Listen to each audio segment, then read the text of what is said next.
চারদিকে তখন ফজরের আজান দিয়েছে। লুসি বেগম নামাজ সেরে রুম থেকে বের হয়ে সিঁড়ি বেয়ে দোতলা উঠে আসে। দোতলায় লম্বা করিডোরে কারো পায়ের শব্দে গলায় ঝুলিয়ে রাখা চশমা পরতে সামনে তাকিয়ে দেখলো কেউ নেই। লুসি বেগমের মনের ভুল ভেবে লম্বা করিডোর ধরে এগিয়ে গেল উদ্দেশ্য তের রুম। রাতে পড়ে গিয়ে কি আঘাতটাই না পেয়েছিল মেয়েটা, ভাগ্যিস লিন দেখেছিল। রাতে যখন লুসি বেগম তেকে নিজের আশেপাশে পেলেন না, তিনি ভাবলেন জাঙ্কুককে দেখে হয়তোবা রুমে চলে গেছে, কিন্তু খানিক পর রুমে গিয়ে দেখলো তে নেই। তেকে খুঁজে না পেয়ে নিচে নামতেই সোফায় রক্তাক্ত তেকে দেখে অনেক ঘাবড়ে গিয়েছিলেন তিনি। পাশে দাঁড়ানো ছিল লিন। সেই বলল তে পড়ে গিয়ে আঘাত পেয়েছে আর জ্ঞান হারিয়েছে, শরীর থেকে অনেকটা রক্ত বের হয়েছে তের। মেয়েটা যে কেন তার সাথে সাথে থাকে না, জ্ঞান ফিরুক, আচ্ছা মতো বকে দেবো আজ। লুসি বেগম সাথে সাথে ডক্টরকে আসতে কল দেয়। লুসি বেগম নিজের মনে কথাগুলো ভেবে তের রুমে ঢুকে বিচলিত হয়ে উঠলেন। তেকে বিছানায় না দেখে ওয়াশরুমে ঢুকে দেখলেন সেখানেও নেই, ব্যালকনিতেও নেই। কোথায় গেল মেয়েটা? তিনি তের রুম থেকে বের হয়ে সামনে তাকাতেই জাঙ্কুকের রুমের দরজা খোলা দেখে এগিয়ে গেল সেদিকে। জাঙ্কুকের রুমের দরজা কখনো খোলা থাকে না। কৌতূহলবশত রুমে ঢুকেই নজরে আসলো জাঙ্কুক। জাঙ্কুককে দেখে লুসি বেগম তেমন একটা প্রশ্ন করলেন না। জাঙ্কুককে প্রশ্ন করলেও আজকাল কোনো উত্তর পায় না তিনি। তবে ইয়ঙ্গির সাথে বিয়ে নিয়ে কথা বলাটাও জরুরি। ইয়ঙ্গি জাঙ্কুকের জন্য অপেক্ষা করছে। মেয়েটার কথা ভেবেই লুসি বেগম সিদ্ধান্ত নিয়েছে জাঙ্কুকের সাথে কথা বলবেন। তবে এত সকাল সকাল তিনি জাঙ্কুকের সাথে কোনো তর্কে যেতে চাইছেন না। ইয়ঙ্গি বা বিয়ে নিয়ে কোনো আলোচনা করলে জাঙ্কুক হয়তো নিশ্চুপ থাকবে, নয়তো ইগনোর করবে। লুসি বেগম জাঙ্কুকের বিশাল বড় মাস্টার বেডরুমের কয়েক কদম এগিয়ে আসতেই থেমে যায়। জাঙ্কুক একটু ঝুঁকে যাওয়ায় নজরে আসে তেকে। তেকে জাঙ্কুকের সাথে দেখে থেমে গিয়েছে মূলত। জাঙ্কুক তের কপালে গাঢ় চুমু এঁকে উঠে দাঁড়ালো। সামনে ঘুরে তার দাদির বিস্ফোরিত বুকটা দেখেও বিচলিত হলো না, বরং খুব স্বাভাবিকভাবেই তের গায়ে কম্বলটা মুড়িয়ে দিতে দিতে বলল, বউটার বয়সটা কম, সবেই 16 বছর 9 মাস, সমস্যা নাই, আমার এতেই চলবে। লুসি বেগম বিস্ময়ে হা হয়ে আছে, তার বলার ভাষা হারিয়ে গেছে। সকাল সকাল জাঙ্কুকে দেওয়া চমক, জাঙ্কুকের আচরণ, তার উপর ওর কথা, লুসি বেগম পুরাই স্তব্ধ হয়ে আছে। নিজের চোখে বিশ্বাস হচ্ছে না। সে কি এক্ষুনি যা দেখলো, যা শুনলো তা কি সত্যি? অসম্ভব। জাঙ্কুক কিঞ্চিত ভ্রু কুঁচকে তাকালো দাদির দিকে। লুসি বেগম হুট করে বাস্তবে ফিরে যেন কিছুটা হকচকিয়ে বলে, এসব কি জাঙ্কুক? তুমি দেখে এখানে কেন এনেছো? কি করতে চাইছো তুমি মেয়েটার সাথে? লুসি বেগমের কণ্ঠে ভয়। বাসর। লুসি বেগম জাঙ্কুকের সোজাসুজি কথায় তাজ্জব হয়ে ফ্যালফ্যাল করে তাকালো। জাঙ্কুক দাদির মুখের দিকে চেয়ে বলল, বিয়ে হয়েছে অনেক মাস হলো, এবার ফুলসজ্জা সেরে ফেলা উচিত। বিয়ের পর স্বামী স্ত্রীর মধ্যে এতটা দূরত্ব থাকা ভালো নয়, তাই না দাদি? জাঙ্কুকের কথায় লুসি বেগমের মাথা ঘোরাতে লাগলো। হয়েছে কি এই ছেলের? তিনি নিজেকে সামলে গম্ভীর আর কড়া গলায় বলল, তোমার মনোভাব বুঝতে ব্যর্থ আমি জাঙ্কুক। জাঙ্কুক দাদির থেকে দৃষ্টি সরিয়ে স্থির দৃষ্টিতে তাকালো তের দিকে। ঘুমন্ত তের দিকে তাকিয়ে বলল, আমিও বুঝতে ব্যর্থ হচ্ছি। লুসি বেগম জাঙ্কুকের শান্ত মুখের দিকে তাকিয়ে আছে, তবে কিছু বুঝতে পারছে না জাঙ্কুকের মনোভাব। জাঙ্কুকের সবসময় শান্ত দৃষ্টি বোঝা তার ধারণ ক্ষমতার বাইরে। জাঙ্কুক একটু চুপ থেকে বলল, আমার বউ লাগবে, বউ চাই। লুসি বেগম হতভম্ব, কিং কর্তব্য বিমূঢ়। জাঙ্কুক দাদির হতভম্ব হওয়া মুখের দিকে তাকিয়ে আছে। পরক্ষণেই জাঙ্কুক বাঁকা হাসলো। লুসি বেগম বিরক্তিকর কণ্ঠে বলল, তুমি মজা করছো জাঙ্কুক? তোমার আমার সম্পর্ক মজা করার হলেও মুড এখন আমার সিরিয়াস। লুসি বেগম তীক্ষ্ণ দৃষ্টিতে তাকিয়ে বলল, তবে কি এই সম্পর্ক তুমি মেনে নিচ্ছ? জাঙ্কুক তাৎক্ষণিক কিছু না বলে ঘাড় ঘুরিয়ে দেখে দেখলো পিটপিট করছে তের চোখের পাতা, হয়তো জ্ঞান ফিরছে। জাঙ্কুক এক দৃষ্টিতে তাকিয়ে আছে তের দিকে। পিটপিট করতে থাকা কাবা কাবা ঘন পাপড়ি আলুর চোখগুলো দেখতে ভালো লাগছে জাঙ্কুকের। জাঙ্কুককে দেখার মাঝেই তে চোখ খুলে তাকালো। হালকা নড়ে চড়ে পিটপিট করে আবার তাকাতেই নজরে আসলো সুদর্শন চেহারা। জাঙ্কুককে সামনাসামনি এই প্রথম দেখলো তে। জাঙ্কুক হা করে তাকিয়ে থাকার মতোই সুন্দর। কালো শার্টের উপরে কয়েকটা বোতাম খোলা, তাতে পুরুষালী বুকের কিছু অংশ দেখা যাচ্ছে। এলোমেলো চুল ছড়িয়ে পড়ে আছে কপাল বরাবর। শার্টের হাতা গোটানো, তাই সাদা হাতে চকচক করছে কালো ব্র্যান্ডের ঘড়ি। এক হাত পকেটে গুজে তার নিজস্ব স্টাইলে দাঁড়িয়ে আছে। তে প্রথমে সুদর্শন পুরুষকে চিনতে না পারলেও মস্তিষ্ক জোর দিতেই সব মনে পড়ল। সাথে সাথে চেহারায় নেমে এলো কালো মেঘের ছায়া। মারের ভয়ে কাদো কাদো হয়ে গেল ছোট্ট মুখটা। ইনি জিয়ন জাঙ্কুক, যে স্বয়ং তার সামনে দাঁড়িয়ে আছে। জাঙ্কুক তের বদলে যাওয়া ভয়ার্ত মুখটা আর কম্পিত শরীরটা বেশ কিছুক্ষণ দেখে বলল, খবরদার এত কাঁপাকাঁপি করবেন না আমার সামনে, আপনার কাঁপাকাঁপি আমাকে উন্মাদ করছে। কি আপনি থামছেন না কেন? আপনি কি চাইছেন আমি কন্ট্রোললেস হয়ে যাই? তে ব্যালবেল করে তাকিয়ে আছে জাঙ্কুকের দিকে। জাঙ্কুকের কথা শুনেও বুঝতে সময় লাগছে তার। আপনি কি চাইছেন আমি আপনার সাথে বাসরটা সেরে ফেলি? এবার যেন তের টনক নড়ল, ভয়ে গলা শুকিয়ে কাঠ হয়ে গেল। চেষ্টা করেও নিজেকে সামলাতে না পেরে ভয়ে হো হো করে কেঁদে কাঁপা কাঁপা গলায় বলল, বিশ্বাস করুন আমি আমি কাঁপতে চাইনি, আমার ভয় করছে, আমাকে মারবেন না প্লিজ। তের অবস্থা করুন, এই কথাটুকু বলতেই হাঁপিয়ে উঠেছে সে, যেন বিশাল বড় একটা রচনা বলে শেষ করলো। জাকুব তের দিকে তাকিয়ে রইল বেশ কিছুক্ষণ। এরপর শীতল কণ্ঠে বলল, বাসর বোঝেন ম্যাডাম? এমন শীতল কণ্ঠে কথাগুলো শুনে তের রুহ কেঁপে উঠল। চট করেই তাকালো জাঙ্কুকের দিকে। জাঙ্কুকের চোখে গম্ভীর কিছু আছে। তে অস্বস্তি নিয়ে মাথা নিচু করে ভয়ে ভয়ে বলল, আমি দাদির কাছে যাব। জাঙ্কুক কুটিল হাসলো। বউয়ের এমন অবাকতা দেখে সে শিওর হলো বউ সব বোঝে। যাক, ততটাও অবুঝ নয়। লুসি বেগম চরম অবাক হয়ে দাঁড়িয়ে আছে। মূলত তিনি এতটা অবাক কোনোদিনও হয়নি। তিনি জাঙ্কুকের এমন বিপরীত আচরণে বাকরুদ্ধ হয়ে গেছে। তের কান্না দেখে ধ্যান ভাঙলো তার। ছুটে এলো তের কাছে। দাদিকে পেয়ে তে হো হো করে কেঁদে উঠল। কাঁদিস না তে, আমি আছি তো, আমার সোনা বাচ্চা, কাঁদিস না। মেয়েটার সাথে এসব কী ধরনের কথা বলছো তুমি জাঙ্কুক? জাঙ্কুক ভাবলেশীন ভাবে উত্তর করলো, বউয়ের সাথে এসব কথা বলবো না তো কার সাথে বলবো? তাছাড়া বেশি গভীরে তো যায়নি, বাসর নিয়ে আরো গভীর আলোচনা আছে। তোমার শুনতে সমস্যা হলে কানে হেডফোন লাগিয়ে রাখো। আগেই আলোচনা করে রাখি, বউ আমার যা নাজুক। আমার 28 বছরের ভার্সিনিটি বলে কথা, সহ্য তো করতে হবে। হ্যাঁ, এই বউ নিয়ে ভীষণ চিন্তায় আছি।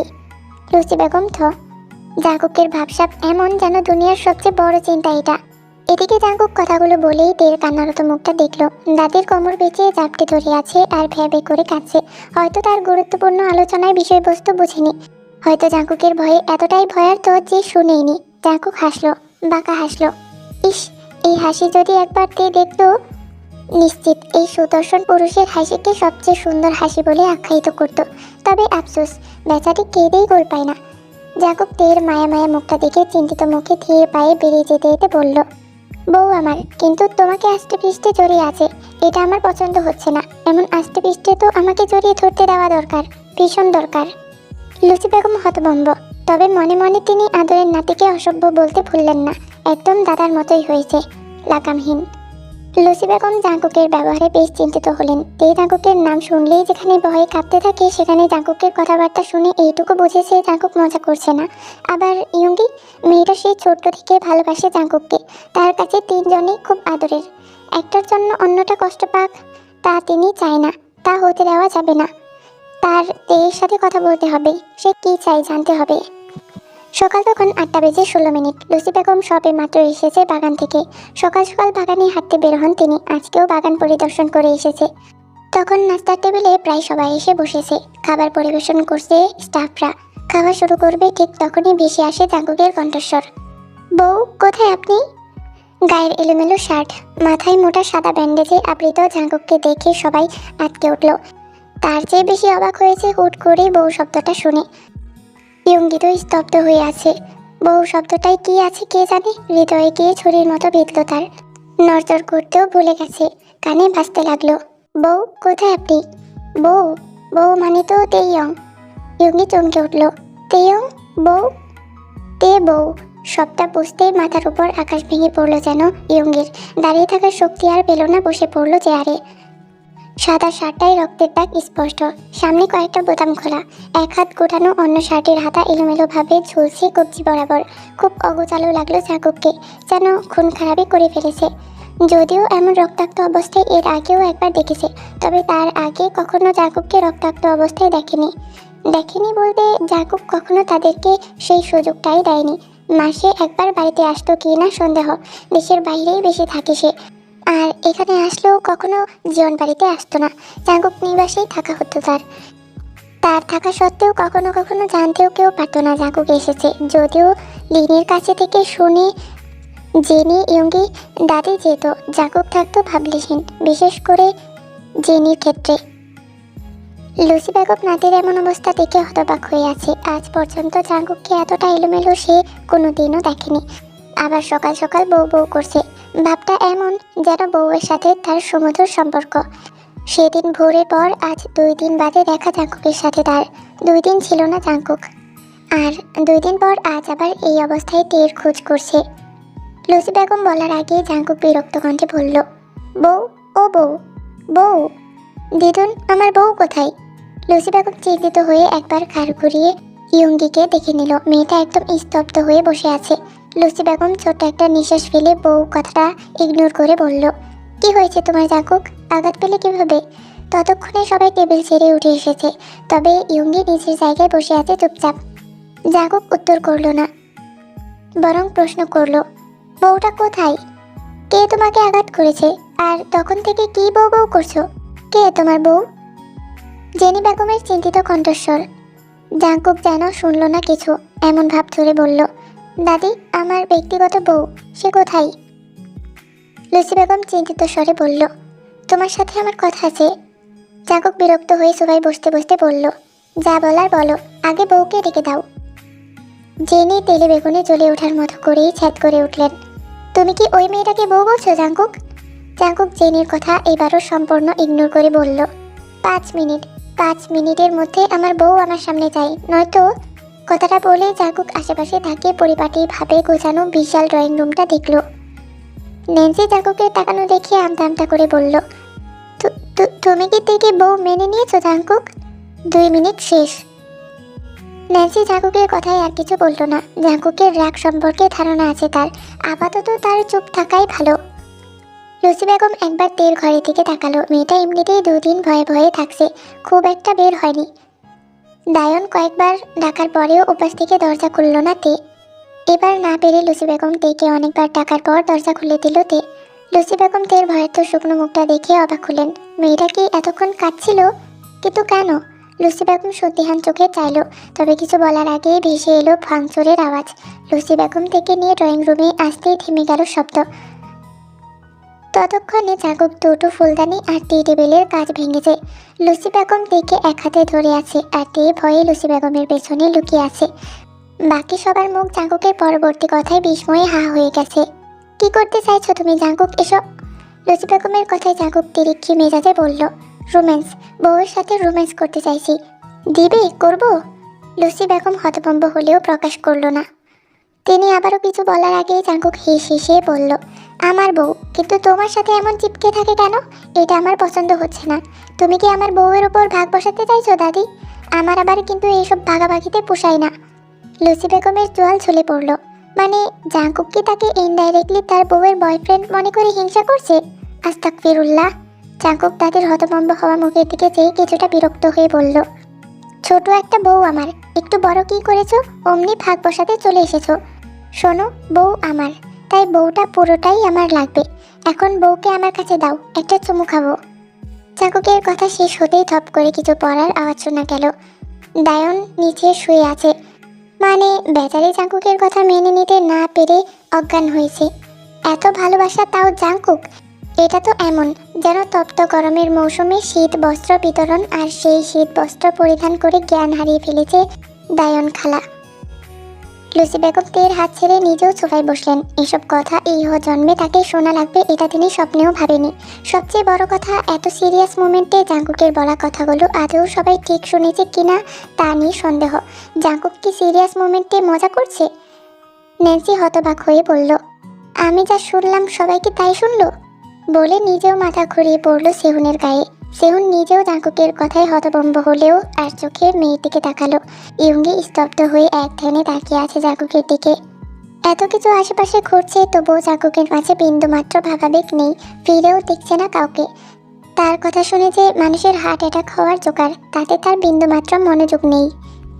আপাতত জাঙ্কুকের কাছে তে আর দাদি ছাড়া কেউ আছে বলে মনে করছে না। জাঙ্কুক গম্ভীর মুখে থেকে মাথা থেকে পা পর্যন্ত দেখে তের উদ্দেশ্যে বলল, এই বউ, এদিকে আসেন তো। তে জাঙ্কুকের ডাকে জমে আছে, থরথর করে কাঁপছে, যেন ভূমিকম্প হচ্ছে। কি হলো, আসেন না কেন? আপনি এমন কাঁপাকাঁপি করে কি আমাকে সিডিউস করতে চাইছেন? তে চট করে চোখ তুলে তাকালো জাঙ্কুকের দিকে। তের এতক্ষণ পর তাকানো দেখে জাঙ্কুকের মুখে ফুটলো বাঁকা হাসি। আহ, কি সুন্দর সেই হাসি! তে দেখলো সেই হাসি, বরং সবাই দেখলো সেই হাসি, মারাত্মক সেই হাসি। জাঙ্কুক বাঁকা হেসে বলল, আমাকে আঘাতে আঘাতে রক্তাক্ত করে দিলেই কি আপনার কাছে আসা বন্ধ করে দেবো বউ? কখনো না। জীবন জাঙ্কুকের বউ বলে কথা, একটু একটু আঘাত করতে না জানলে চলে না। তে চমকে উঠল ভয়ে। তে পারে না তো মাটি ফাঁক করে ঢুকে যায় তার মাঝে। জাঙ্কুক সেসব তোয়াক্কা না করে বলল, চলুন তো চুমু খাবো। রাতে তো মেরে অজ্ঞান করে রেখে দিয়ে এসেছেন, মেরেছেন ভালো কথা, এখন চুমু খাবেন, আসেন। খুব ব্যথা করছে, চুমু খেলে নাকি ব্যথা কমে যায়। কাছে আসেন, এখানে চুমু খাবো, আমার তো সমস্যা নাই, আসেন। তে এবার সত্যি আর নিতে পারল না। সারা রাত নির্ঘুম কেটেছে তার উপর সকাল সকাল জাঙ্কুকের চমুকুর কথাবার্তা। জ্ঞান হারিয়ে পড়ার আগে জাঙ্কুক চট করে ধরে ফেলল, যেন সে জানতো এখন এমন কিছু হবে। জাঙ্কুক ঠোঁট চেপে পাকা হাসলো। মুহূর্তেই জাঙ্কুক কারোর তোয়াক্কা না করে কোনো কথা ছাড়াই খুলে তুলে নিতে নিতে বলল, কিছু করার আগেই এমন জ্ঞান হারাচ্ছেন কেন? কিছু তো করিনি এখনো। তের জ্ঞান তখনও পুরোপুরি যায়নি, তবে মস্তিষ্ক বেশি চাপ নিতে পারল না। চুপচাপ পড়ে রইল জাঙ্কুকের প্রশস্ত বুকে। জাঙ্কুকের প্রথম দিনের কথাগুলো আর আজকের কথাগুলো ভাবলেই মস্তিষ্ক শূন্য হয়ে যায়, ফাঁকা ফাঁকা লাগে। কিভাবে এই পরিবর্তন? কেনই বা এই পরিবর্তন? জাঙ্কুক কি চাইছে? লুসি বেগম আশ্চর্য মুখে তেকে নিয়ে জাঙ্কুকের চলে যাওয়া দেখলেন শুধু, বাধা দেওয়ার মতো সময় পেলেন না। জাঙ্কুক তেকে নিয়ে চুপচাপ বেরিয়ে গেল সদর দরজা দিয়ে। তবে জাঙ্কুককে আঘাত করেছে বলা কথাটা শুনে লুসি বেগম এবার আরও খানিকটা অবাক হলেন। জাঙ্কুককে তে আঘাত করেছে? কিন্তু কখন, কিভাবে, কোথায় আর কেন? লুসি বেগম প্রশ্নগুলো সাজালেও উত্তর পেল না। ভাবে কিভাবে? জাঙ্কুক তো তেকে নিয়ে চলে গেছে। চলে গেছে? চলে গেছে কথাটা মাথায় আসতেই লুসি বেগম চট করেই উঠে দাঁড়ালো। জাঙ্কুক নিবাসে যাওয়ার জন্য পা বাড়াতেই জেনির কথা এসে কানে বাজলো। আম্মা, আপনার নাতিকে বোঝান, ওই মেয়ে জাঙ্কুকের বউ হওয়ার কোনো যোগ্যতাই রাখে না। আমি কখনোই আমার ছেলের বউ হিসাবে ওই মেয়েকে মেনে নিব না, বলে দিলাম। লুসি বেগম হুট করে থেমে গেল। কয়েক কদম পেছনে ফিরে জেনির দিকে তাকিয়ে তাচ্ছিল্য করে হেসে বলল, তোমার ছেলে বুঝি? জেনি অপমানে জ্বলে উঠে বলল, আপনি কি বলতে চাইছেন আম্মা? জাঙ্কুক আমার ছেলে, 10 মাস আমার পেটে ছিল, আমি ওকে জন্ম দিয়েছি। লুসি বেগম কথা বাড়ালেন না, যেতে যেতে বলল, ছেলেকে সামনে দেখাও, তবেই না ছেলে। বেপরোয়া লাগামহীন ছেলের লাগাম টানতে পারলে তবেই না সে তোমার ছেলে। তাছাড়া জাঙ্কুককে আটকানোর মতো শক্তি তোমার নেই। জাঙ্কুক নিবাস। জাঙ্কুক জ্ঞানহীন থেকে বিছানায় শুয়ে দিয়ে নিজেও পাশে তপ করে শুয়ে পড়ল। মাথাটা বেশ ঝিমঝিম করছে। কিছু সময় যেতেই হুট করেই উঠে বসে তাকালো তের দিকে। শ্যামরাগা মুখখানায় লেপটে আছে চোখের কাজল। ঘন পাপড়িগুলো চোখের জলে বেশ সুন্দর দেখাচ্ছে। পানির ফোঁটা এখনো চিকচিক করছে গালে। জাঙ্কুক আলতো করে ছুঁয়ে দিল পানিটুকু। উড়ে আসা এলোমেলো চুলগুলো কানে গুঁজে দিয়ে জাঙ্কুক বাঁকা হেসে মনে মনে বলল, আঘাত করে হয়তো নিজেই কেঁদে কেঁদে ভাসিয়েছে। জাঙ্কুক তারপর চোখ বোলায় তের ঠোঁটে। এই ঠোঁটে কি নেশা আছে? আছে বোধহয়, নয়তো এত আকৃষ্ট হবে কেন? নেশাগ্রস্তদের মতো একদম ডুবে গিয়েছিল ওই উষ্টজোড়ায়। জাঙ্কুক হাসলো আবারও, গভীর মনোযোগ দিয়ে ঘুরিয়ে দেখতে লাগলো। হালকা গোলাপি রাঙা চিকন ঠোঁটজোড়া ফাঁক হয়ে আছে। নিচের ঠোঁটে ঠিক কালো তেলের কাছে কামড়ের কালো দাগ স্পষ্ট বোঝা যাচ্ছে, যা রাতে তারই দেওয়া চিহ্ন। জাঙ্কুক বৃদ্ধা আঙ্গুল দিয়ে নিজের ঠোঁটটা ছুঁয়ে দিল। অদ্ভুত এক শিহরণ কেলে গেল তার সর্বশরীর জুড়ে। মাথা ঝিমঝিম করছে, নেশা লাগছে তার। জাঙ্কুক আরও একটু কাছে সরে গেল। তের উপর আরও একটু ঝুঁকতেই নাকে এসে বাড়ি খেল নিষাক্ত ঘ্রাণ। জাঙ্কুক প্রাণ ভরে ঘ্রাণটা নিজের মাঝে টেনে নিল। অজান্তেই মুখ এগিয়ে নিয়ে চুমু দিল টুটির সেই জায়গায়। মনে পড়ল কাল রাতের ঘটনা। সবটা ভেবে জাঙ্কুক মুচকে হাসলো। বিড়বিড় করে বলল, নিশাময়ী মায়াবতী, আমার নিশাময়ী, আমার মায়াবতী, শুধু আমার, আমার, আমার।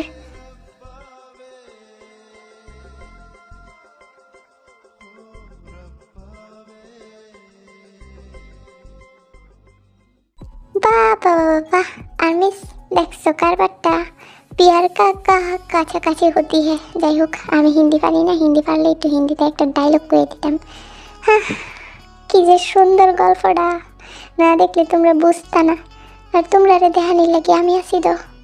যাক, সামনে পর্বগুলো আরও বেশি সুন্দর হইতে যাইতাছে, না দেখে মিস করবা। তাই সবসময় আমার লগেই থাকবো। হ্যাঁ, আমার কলেজ স্কুল লালাইছে আর মিস। তাই তোমরা কন্ডিশন পূরণ করতে না পারলে ভিডিও পাবা না, আর যদি পূরণ করতে পারো তাইলে পাবা। তবে ছোট নাকি বড় ওইটা আমি গ্যারান্টি দিতে পারি না, কজ পড়াশোনা নিয়ে ব্যস্ত হয়ে যাব তো। তাই আমি তো চ্যানেল থেকে লিভ নিতে চাইছিলাম, বাট ওইটা সম্ভব না তোমাদের লাগি আর আমার নিজের লাগি। মানে আমি তো তোমাদেরকে কথা দিয়েছি, তোমরা যেহেতু আমার দুঃখের দিনের সঙ্গী, তাই সুখের দিনও তোমাদেরকে ছাড়বো না। তাই তোমাদেরকে ছাইরা যাইতাছি না ইনশাল্লাহ। তবে পর্ব ছোট বড় নিয়ে কোনো কমেন্টস করতে পারবা না। আজকের পর্বটা যদিও বড় দিছি, সামনে ছোট ছোট পর্বও আসতে পারে। কারণটা তো বললামই।